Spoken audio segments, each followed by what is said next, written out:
There's something to be said about independence, being able to wake up in your own bed and live in your own home.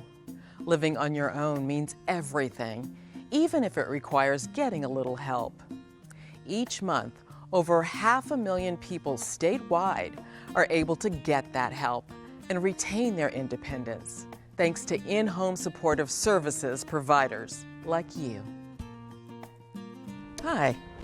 Welcome to the In-Home Supportive Services, or IHSS, Provider Orientation. You are about to become part of a very special group of people. Currently, there are over 500,000 individuals in California who have already enrolled as IHSS providers to help people to continue to live safely in their own homes. Most people, including those who are elderly or disabled, prefer to live in their own home. A person's home is where they feel most comfortable and where they can remain a part of their community and make decisions which affect their quality of life. The benefit that living in one's own home brings is a sense of independence, comfort, and peace that comes from familiar surroundings.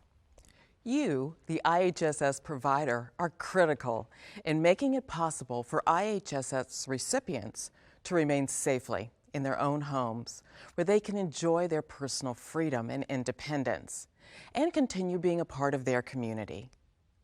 Without IHSS providers like you, this would not be possible. During this video, I'll be giving you some basic information about the IHSS program, and we'll also try to give you a better understanding of the program's rules, which will guide you as a provider. We'll be referring to you, the person providing the services, as the provider, and the person receiving the help as either the consumer, recipient, or more frequently, the employer. This individual is considered the employer as he or she has the authority and responsibility to hire the provider, supervise their work, define how tasks will be completed, and can also terminate the provider if he or she chooses to. So let's start things off by talking a little bit about the IHSS program and what you'll be doing. The In-Home Supportive Services program provides services to income-eligible people over the age of 65 and the blind and/or disabled. The goal of the IHSS program is to allow people to live safely in their own homes and avoid the need for out-of-home care. IHSS allows the recipient to hire someone to help out with services such as housework, laundry, meal preparation, and personal care. Personal care may include bathing and dressing services. In addition, paramedical services, such as wound care, are also available as part of the IHSS program. In order to qualify for IHSS, services almost always need to be provided in the recipient's own home. This could be in a house, apartment, hotel, or the home of a relative. The recipient can choose to live in any type of home they desire, as long as it is not an acute care hospital, skilled nursing, intermediate care, community care, or a licensed board and care facility. There are times when some services can be provided outside of the home, such as when you accompany the recipient to the doctor.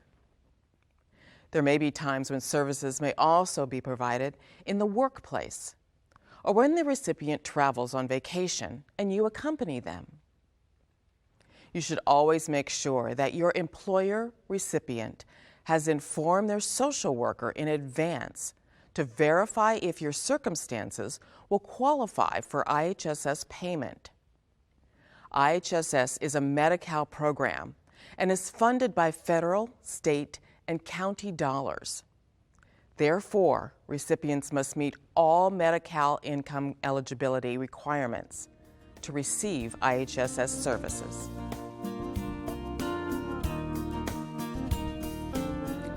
So that's a little bit about the program. Now, let's talk about you and the requirements for IHSS providers.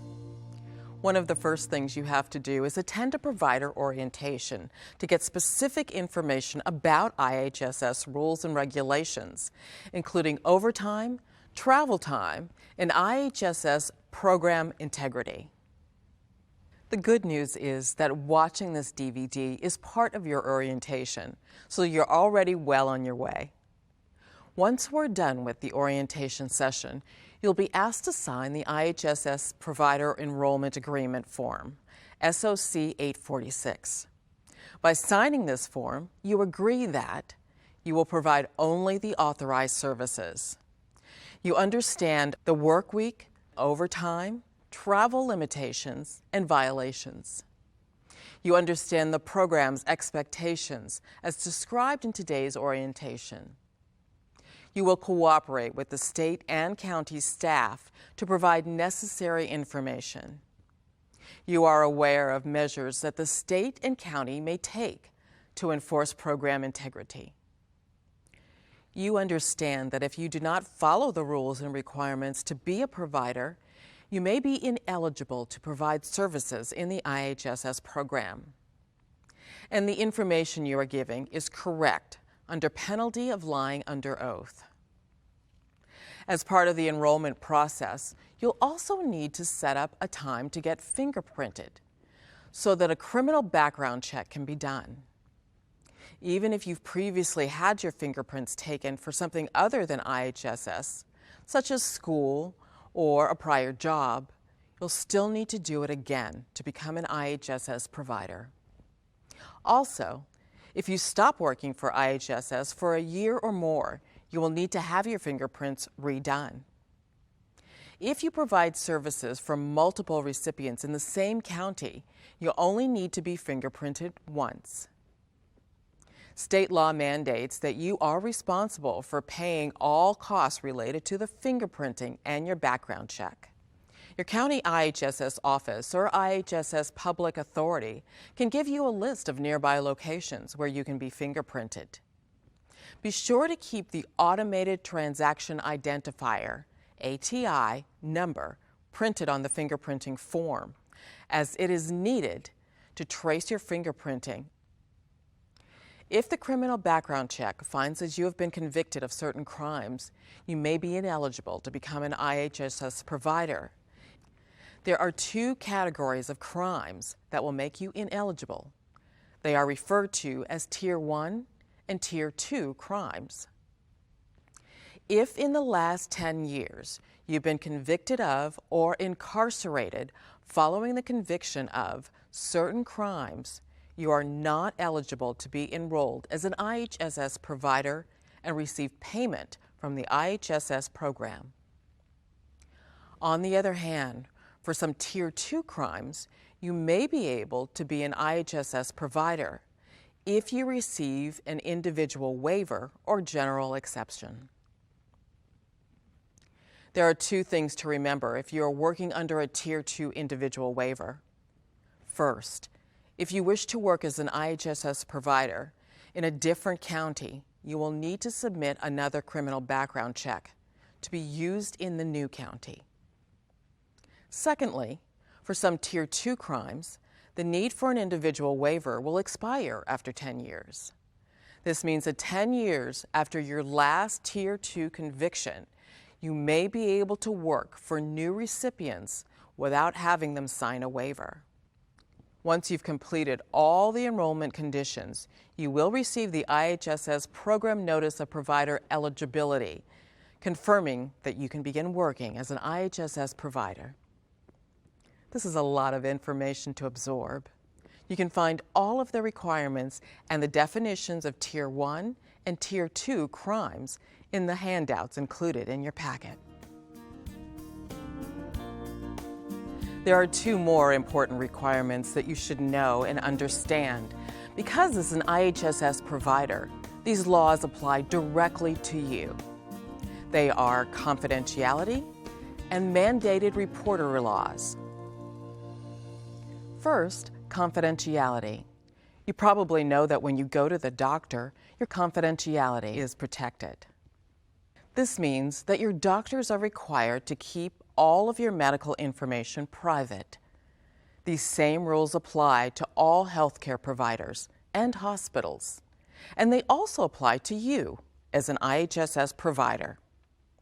You cannot give out any information about the services your consumer receives.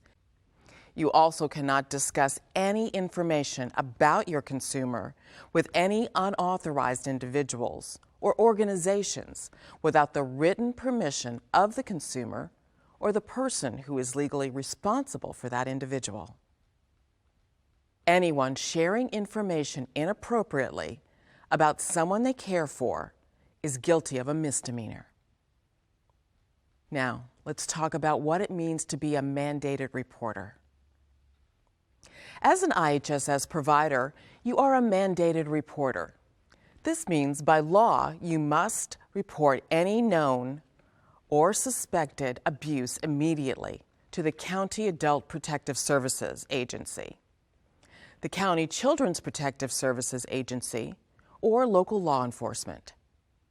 There are several types of abuse that must be reported, including physical abuse, mental suffering, abandonment, isolation, financial abuse, neglect, self-neglect, abduction, and sexual abuse.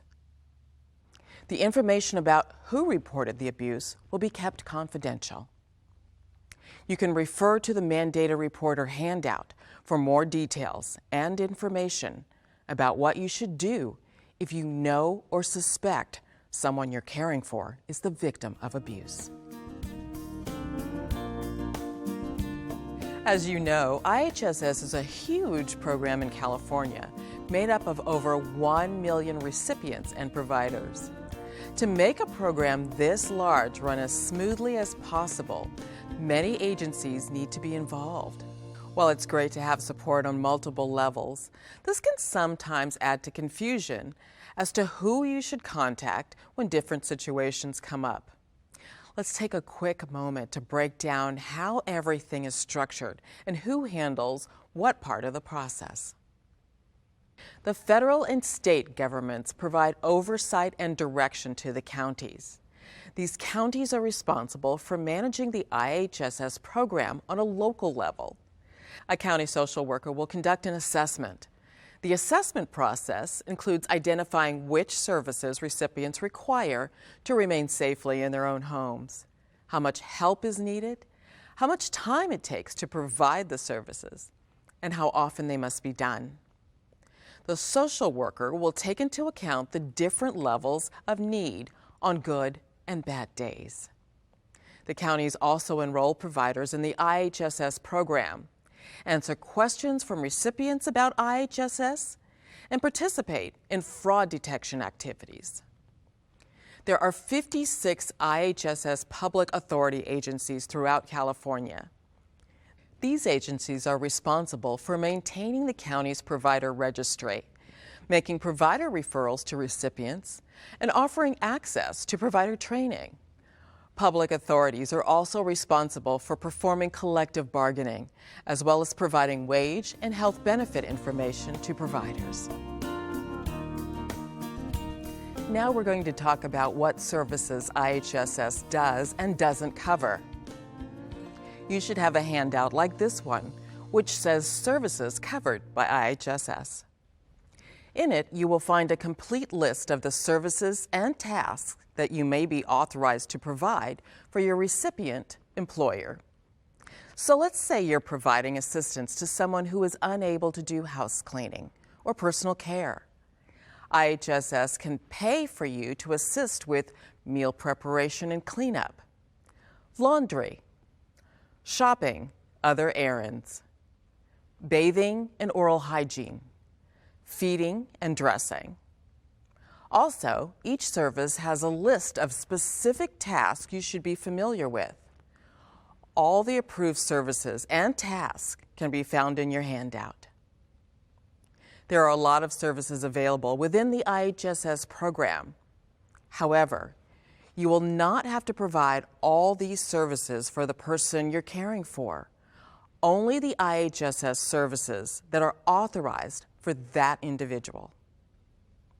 The county is required to authorize only the services the recipient needs to remain safely at home. Each recipient will receive a list showing what services you can be paid for providing and how much time is authorized to do them each month. The list is called a Notice of Action. Before providing services to an IHSS recipient, you should ask the recipient to tell you which IHSS tasks have been authorized, the number of hours, and the schedule you are being hired to work. All providers will receive a notice that contains a list of approved services for their recipient. Remember, IHSS will only pay you for a service or task that has been authorized. However, the recipient you work for may choose to pay you to provide services that the IHSS program does not pay for. This agreement would be between you and your recipient. If your recipient asks you to do something that is not on the list of services or tasks, or asks you to do something that has not been authorized for them, you will not be paid by IHSS for doing what they ask. In these situations, it's generally best to politely remind them about the Notice of Action list and services authorized. If you do choose to do something that is not on the Notice of Action, you cannot put the time it takes on your timesheet. Some of the things IHSS will not pay for include moving furniture, paying bills, reading mail to your recipient, caring for pets, including service animals, gardening, sitting with them to visit or watch TV, taking the recipient on social outings, reimbursement for gas or transportation expense, repair services. You may also find there will be times when previously authorized services are not covered. For example, you will not be paid for providing any services if your recipient is in a licensed care facility. Generally speaking, the same also applies to cleaning your recipient's home if they go into a licensed institution. However, there are a few exceptions to this rule.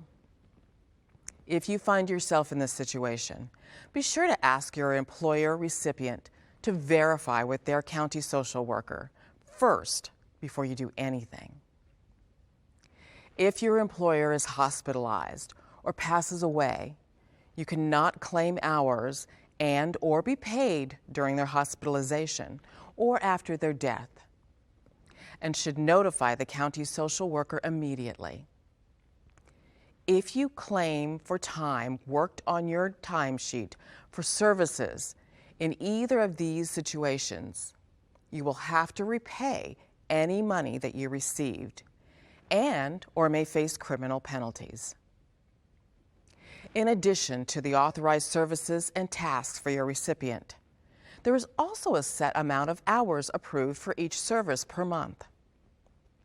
You will not be paid for any time above those monthly hours that have been authorized. If it consistently takes more or less time to complete the authorized tasks, you should have your employer report these changes to their county social worker. The county social worker is required to reassess the recipient whenever there is a change in circumstances affecting their need for services.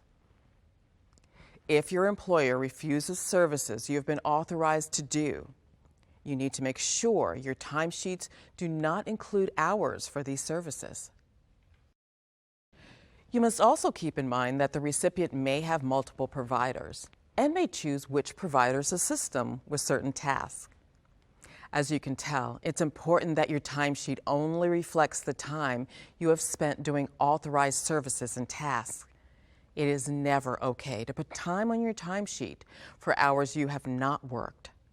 Deliberately filling out your timesheet with incorrect information is a serious issue and can carry some serious consequences. including being considered as criminal fraud. We will talk more about fraud later in the video.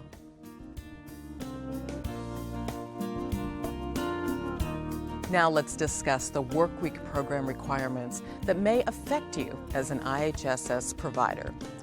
Let's begin exploring these requirements by reviewing some key terms. Monthly authorized hours. The total number of IHSS hours a recipient is authorized per month. The number of authorized hours for each recipient is determined by your recipient's social worker at each assessment. Next, the IHSS Workweek, which begins at 12 a.m. on Sunday and ends at 11:59 p.m. the following Saturday. It is essential to be aware of the Workweek when planning your hours with your recipients. Lastly, maximum weekly hours are the number of service hours that a provider is allowed to work per workweek. Now that we've reviewed these important terms, let's talk about how you will use them. A provider's maximum weekly hours are calculated by dividing a recipient's monthly authorized hours by 4. These maximum weekly hours then limit how many hours may be worked from Sunday through Saturday. Any of those hours past 40 are considered overtime and are compensated at the overtime rate. For example, let's say your recipient has 200 authorized monthly hours. Dividing this by 4 equals 50, which means you will have 50 maximum weekly hours, allowing you to work up to 50 hours a week. Remember, since both months are slightly longer than 4 weeks, the maximum weekly hours won't always equal the actual hours worked in a week. This means you'll have to plan with your recipient to ensure there are enough hours to cover their authorized services until the end of the month, especially in those months with 30 and 31 days. Depending upon the number of recipients you serve, your weekly maximum hours will be figured out in one of 2 ways. If you work for only one recipient, the maximum weekly hours will be the recipient's monthly authorized hours divided by 4. This means that since a recipient cannot receive more than 283 hours a month, you will never be able to work more than 70 hours and 45 minutes a week. If you work for more than one recipient, you cannot work more than a combined total of 66 hours per work week. You will be informed of your recipient's maximum weekly hours and the services you may provide via the IHSS Program Provider Notice of Recipient Authorized Hours and Services, Form SOC 2271. Anytime there's a change in your recipient's authorized services, you will receive an updated SOC 2271. Please remember to discuss the SOC 2271 when received so that everyone is on the same page. Please be aware that if your recipient has multiple providers, then the hours on the SOC 2271 may not all be available to you. In this situation, communication becomes even more important between you and your recipient in order to avoid disagreement in the number of hours worked. If there's conflict over hours, it may be necessary for your recipient to officially assign hours with Form SOC 838. Now let's define 2 more terms before moving on. As a provider, you are eligible to receive overtime pay. Overtime is any amount of hours in a work week over 40 hours. Overtime is paid at a rate of 1.5 times regular pay. So for example, working 2 overtime hours means you'll be paid as if you worked 3 regular hours. However, there is a limit on how much overtime you will be paid. We'll discuss these limitations later in this video. Welcome to the Electronic Visit Verification informational video. Overview of the Electronic Services Portal website and the IHSS telephone timesheet system. For general assistance with the Electronic Services Portal website or the IHSS telephone timesheet system, please contact the IHSS Service Desk at 866-376-7066. To access the Electronic Services Portal website, please visit www.etimesheets.ihss.ca.gov. To access the IHSS telephone timesheet system, please call 833-DIAL-EVV or 833-342-5388. Electronic Visit Verification, or EVV, is a federal law that requires electronic record of certain information about the IHSS and/or WPCS services performed. Providers and recipients will be required to submit or approve timesheets electronically. EVV replaces the paper timesheet process for IHSS and WPCS providers and recipients.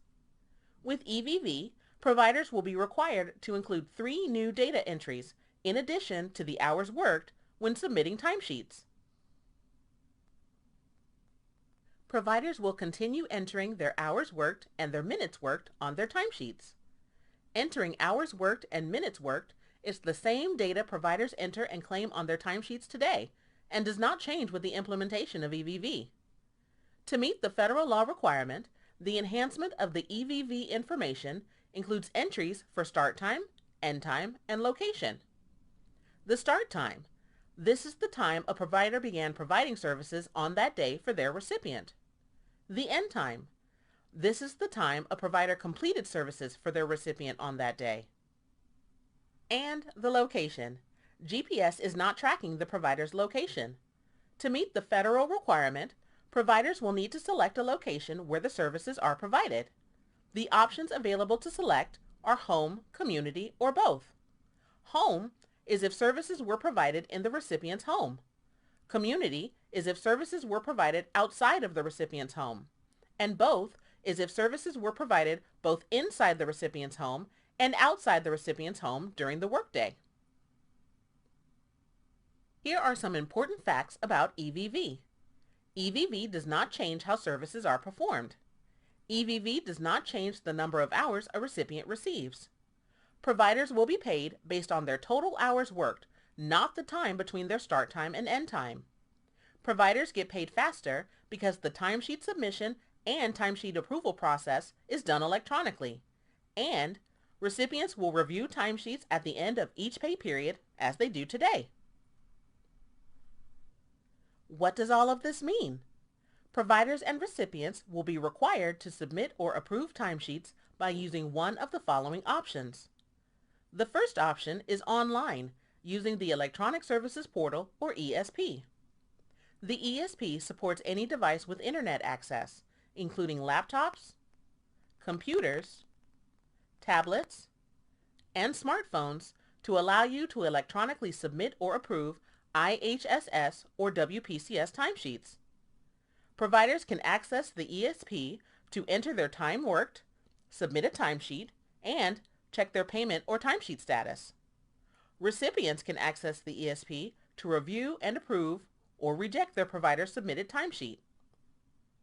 The second option is the telephone, using the IHSS telephone timesheet system, or TTS. If you do not have access to the internet or do not want to use the online website, the TTS is an automated telephone system that allows you to submit or approve IHSS or WPCS timesheets using a landline or mobile telephone. Providers can call the TTS to enter their time worked, submit a timesheet, and check their payment or timesheet status. Recipients will receive a call or can call the TTS to review and approve or reject their provider's submitted timesheet. Providers can register and use the ESP or TTS regardless of if their recipient or recipients approve their timesheets through the ESP or the TTS. For example, Provider A, Ron, works for recipient A, Audrey.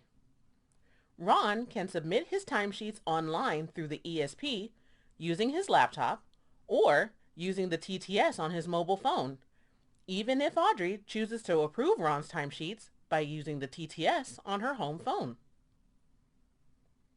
Recipients can register and use the ESP or TTS regardless of if their provider or providers submit their timesheets through the ESP or the TTS.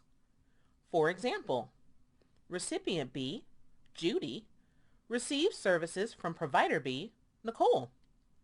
Judy can approve Nicole's timesheets either through the ESP on her computer or through the TTS on her home phone, even though Nicole has chosen to submit her timesheets using the ESP through her tablet. Both providers and recipients can be registered and use the ESP and TTS at the same time. Providers can enter their time using one method, and their time is saved if they choose to enter their time using the other method the following day. And time entered is automatically updated in both systems once it has been saved.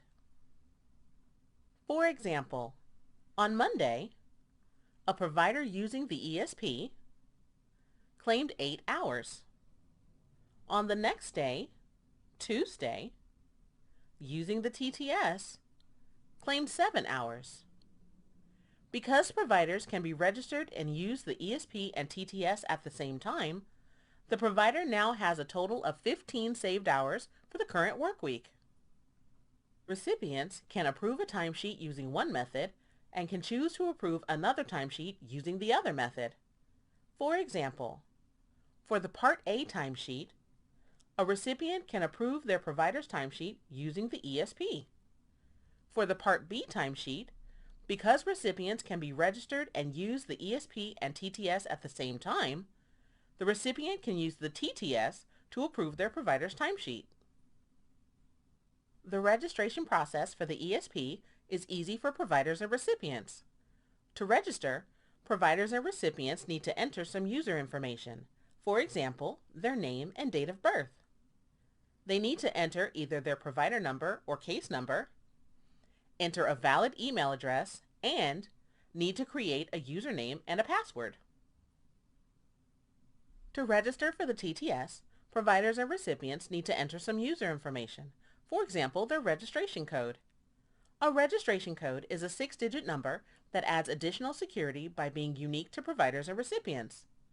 This protects the identity of providers and recipients and ensures only they can register for their account. Registration codes are mailed to providers and recipients. Providers and recipients will also need to enter either their provider or case number and their date of birth.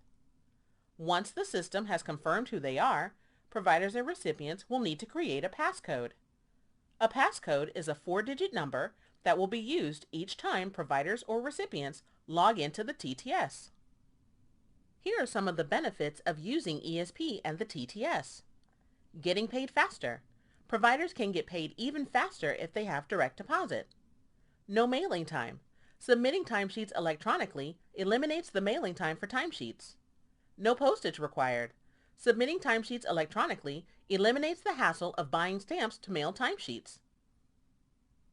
Reduce timesheet errors by submitting clean, legible timesheets electronically. Violation warnings for providers. Providers will receive helpful messages when they enter their time.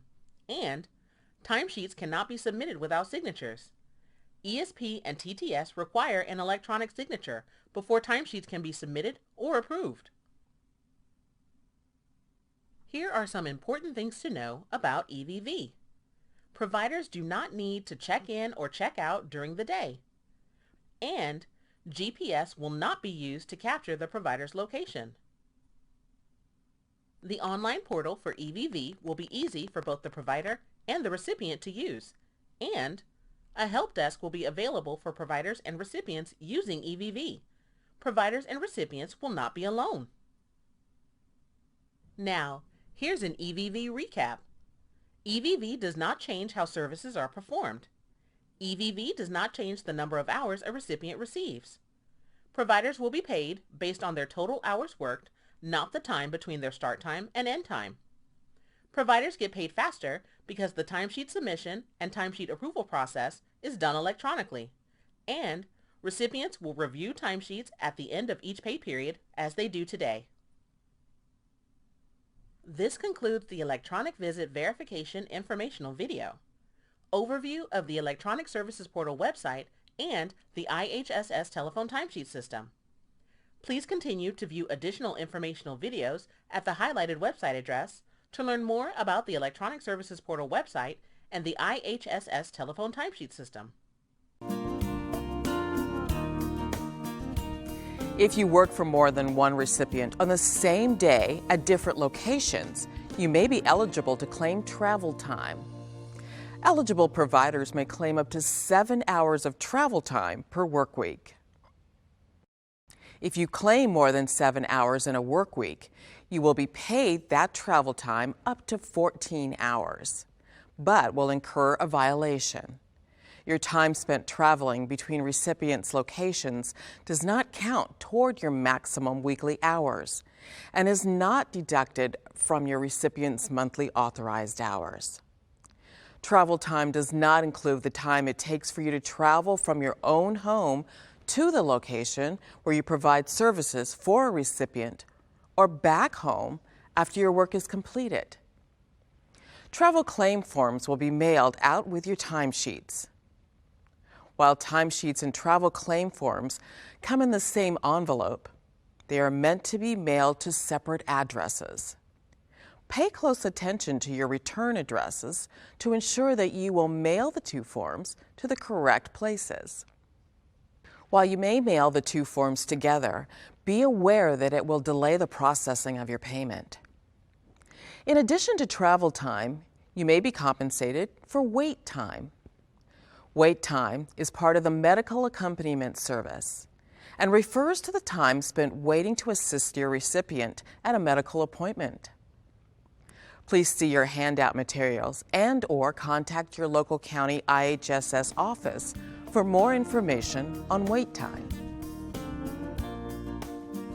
On occasion, it may be necessary for your recipient to authorize you to work more than their maximum weekly hours, as identified on the Recipient Notice of Maximum Weekly Hours Form, SOC 2271A. You and your recipient will need county approval to authorize this adjustment if it requires you to work more overtime hours in your work week.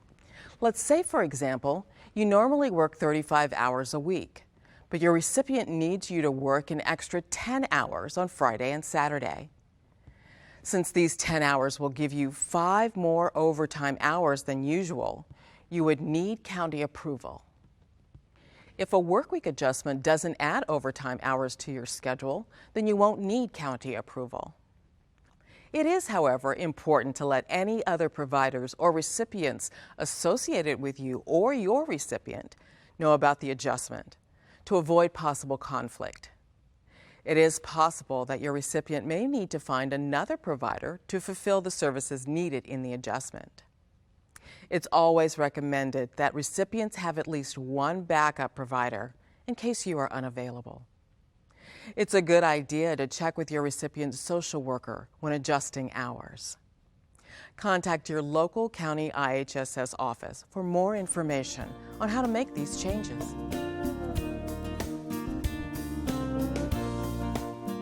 Many of the rules we've explored today are intended to ensure that the program's limited resources are available to everyone who needs them. One of the ways that the State of California Department of Social Services, or CDSS, has developed to ensure these regulations is the violation process. A violation is a formal action taken by CDSS when certain program rules are broken. Some of the things that will cause you to get a violation are working more than 40 hours in a work week when your maximum weekly hours are 40 hours or less, and therefore you have no approved overtime. Working more hours for your recipient than the recipient's maximum weekly hours, which caused you to work more overtime hours in a month than you normally would without receiving county approval. Working more than a total of 66 hours in a work week when you work for more than one recipient, or claiming more than 7 hours of travel time in a work week. If you do any of the above things, you will still be paid, but will also get a violation. Consequences for violations depend on how many violations you have already built up. For the first violation, you and each of your recipients will get a notice of the violation, but incur no other consequences. After receiving your first violation, we recommend contacting your county to discuss how to avoid further violations. If you incur a second violation, you will have the opportunity to complete a self-guided training to learn about violation rules. The training is completely voluntary, but if you complete it within 14 days of your violation, then the violation will be erased. Because of this, we strongly recommend completing the self-guided training. An important thing to note is that you will only have the opportunity to complete this training once. After your second violation is removed, all future second violations will remain. This is also the last violation, which will not directly affect your ability to work as a provider. If a third violation occurs, you will be suspended as an IHSS provider for 90 days. If a fourth violation occurs, you will be ineligible to work as an IHSS provider for 365 days. If you become ineligible due to a fourth violation, you will have to re-enroll after your ineligibility period in order to resume working as an IHSS provider. The good news is that you will never receive more than one violation per month, regardless of how many things you do that can cause a violation. You will always have the opportunity to question a violation through the county dispute process. You have 10 calendar days from the date of the violation to request a county review by submitting the Notice to Provider of Right to Dispute Violation for Exceeding Workweek and/or travel time limits, Form SOC 2272. If you submit an SOC 2272, the county will complete its review within 10 business days. The third and fourth violations have an additional level of review available, known as the State Administrative Review. If you initiate the county dispute process and disagree with the results, you will be able to request a State Administrative Review to review your violation. This will be your final chance to overturn the violation. If you are not successful in overturning a violation, don't worry, because it may not remain forever. Once you go 1 year without receiving another violation, the number of violations you've received will be reduced by 1 each year. Let's recap. To prevent a violation, you should avoid working more than 40 hours in a work week without your recipient getting approval from the county when your recipient is authorized less than 40 hours in a work week. Working more hours for your recipient than the recipient's maximum weekly hours, which causes you to work more overtime hours in a month than you normally would without receiving county approval.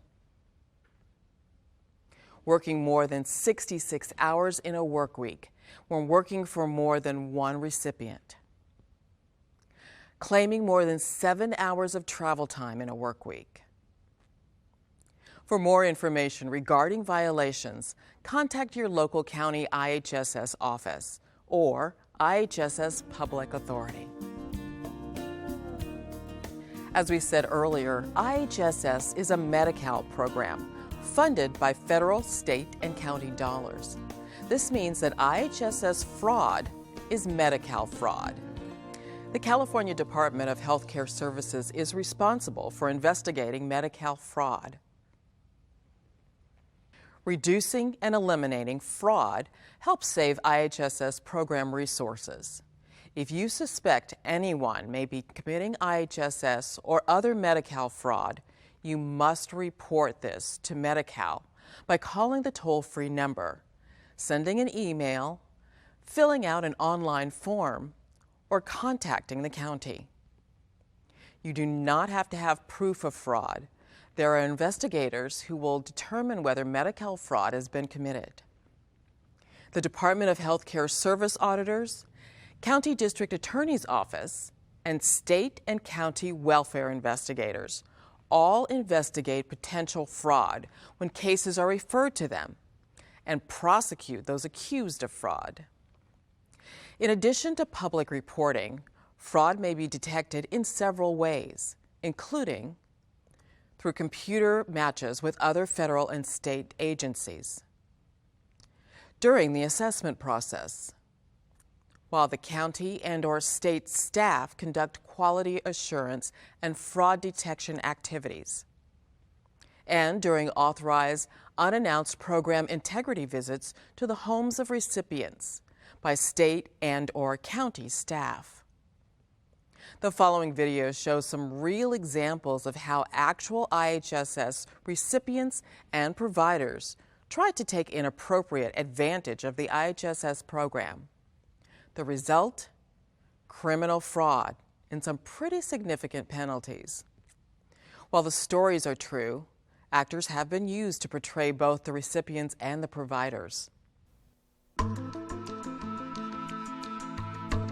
In-home supportive services provide help for those in need. It's important to preserve the program resources and avoid fraud. We know these examples represent the minority, but it is important for you to understand what is considered fraud. Understanding the rules can help you avoid a situation that can have significant consequences. Let's look at a few examples. This is Shirley Sayer. She thought she could be in two places at one time. She was an IHSS provider for her son in California and moved from California to Colorado and still claimed IHSS benefits. That is illegal. Shirley requested that her checks be mailed to a post office box in Riverdale, California, and then forwarded to her address in Colorado. She submitted timesheets claiming she provided IHSS services for her son in California for 5 months. Shirley is now serving 180 days in jail with 3 years probation. Here are the Shibosians. Charlie was the provider for his father Earl, who said he had functional limitations, but was caught on tape showing this was not true. Because Earl was not disabled, the timesheets submitted by Charlie were fraudulent. Viola was the IHSS provider for her mother Gracie, who was also caught on tape showing that she overstated her condition.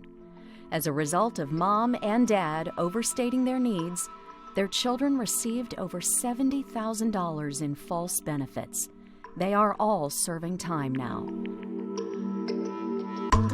Malay was the provider caring for her sick father Vaughn, who was hospitalized and died in March of 2005. Malay submitted timesheets for the care of her father while he was in the hospital and for 2 months after his death. Malay is serving 120 days in jail with 1 year probation for timesheet fraud. For 3 years and 8 months, David was a provider and Joe was a recipient. David didn't actually perform any services for Joe because Joe didn't actually have anything wrong with him. When the checks came in, they split the money. Joe and David are serving 90 days in jail with 3 years probation for IHSS fraud. The in-home supportive services system can be abused in many ways, and the consequences for intentionally abusing the system are devastating to you and your family. If you have a question or are unsure of IHSS policies and procedures, ask for help. If you assume and you are incorrect, you could be liable for your mistake. The District Attorney's Office takes all fraud cases seriously.